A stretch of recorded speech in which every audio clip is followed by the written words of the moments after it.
Hello friends, চলে এসেছি আরেকটা মিনি ব্লগ নিয়ে। তো দেখো সকালে ব্রেকফাস্ট হয়ে গেছে অনেকক্ষণ, তো ভাবলাম একটু খিদে পাচ্ছে, কি খাওয়া যায়। তো ঘরে ছিল একটা জয়নগরের মোয়া। এই শীতকালে জয়নগরের মোয়াগুলো কিন্তু খেতে বেশ দারুণ লাগে। তো খাওয়া দাওয়া করে স্নান করে দেখো এখানে রেডি হচ্ছি, কারণ যাবো জুডুবাবুকে স্কুল থেকে আনতে।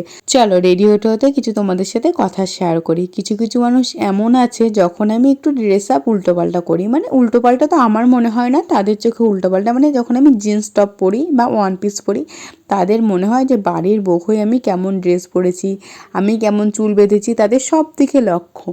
কিন্তু যখন আমি শাড়ি পরি ভাই, তাদের তাতেও প্রবলেম। তখন তারা আমার বডি শেপ নিয়ে কথা বলে, আমি মোটা, আমার ফিগারের এটা ভালো না, ওটা ভালো না, সেটা ভালো না। আমি একটা কথা ভেবেই পারি না যে তারা কখনো নিজেদের দিক তাকিয়ে দেখেছে। আগে নিজের দিক তাকিয়ে তারপরে তো লোকেকে বলতে হয়। আমি না একটু মোটাই আছি, বাট হাইট তো আমার যথেষ্ট ঠিকঠাক আছে।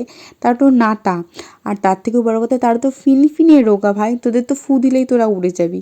তো তোরা কিভাবে লোকের বডি শেপ নিয়ে কথা বলিস? আসল কথা সেটা না, আসল কথা হচ্ছে আমি যে টাইপের ড্রেস আপ পরি বা যেটা পরে কমফোর্টেবল, তারা সেই টাইপের ড্রেস আপ পরার পারমিশনও পায় না, আর সেইভাবে কমফোর্টেবলও না। তাই তাদের আমাকে দেখে জ্বলন হয়, আর সেই জ্বলনটা না ওইভাবে প্রকাশ করতে পারে না। তো তাই আমার মধ্যে খুঁত দেখানোর চেষ্টা করে। তাই কি করব বলো, তোমরা যতই খুঁত দেখাও না কেন আর যাই বলো না কেন, আমার যেটা ভালো লাগবে আমি সেটা পরবো আর সেটাই করব।